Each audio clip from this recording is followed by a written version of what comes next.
why don't people realize that this is idolatry? A lot of people think, oh, I'm not bowing to Baal, or I'm not worshiping any idols.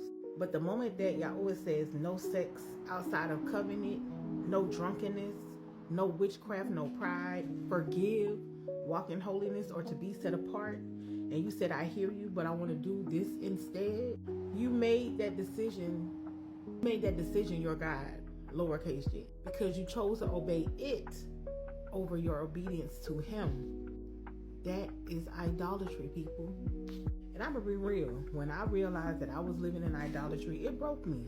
I cried for days. I repented because I really thought idolatry was just something other people did. I wasn't worshiping statues and idols and other gods. You know what I'm saying? But Yahweh showed me that I was obeying my flesh, and I was obeying my desires. I was obeying sin and trauma, even the cravings and relationship. I was obeying my emotions more than I was obeying His voice. And that really means that I was placing another God, lowercase g, before Him. So after I cried, repented, I renounced, and I also denounced. I came out of agreement with every sin and every spirit that was attached to that spirit.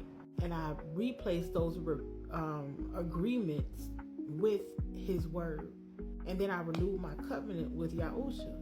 Because once you see your sin as worship, you won't take it lightly anymore. You really won't. So the reason that a lot of people stay that the way that they are, or they don't want to change, is because they don't understand it. They think it's not that deep. Everybody's doing it, or the Most High Yahweh knows my heart. But once you break it down and let them know that every time that they give into sin and disobey Yahweh, it breaks something. You let them know that they're worshiping a false God, something finally shifts, because that's what happened to me. I had to hear it, and it definitely hits the heart different. It brings conviction, it brings repentance. You won't even justify it anymore. It brings the literal fear of Yahweh, a reverent fear, versus casual Christianity. It will bring you deliverance, the deliverance that you've been looking for, because now you're going to realize that disobedience is spiritual betrayal.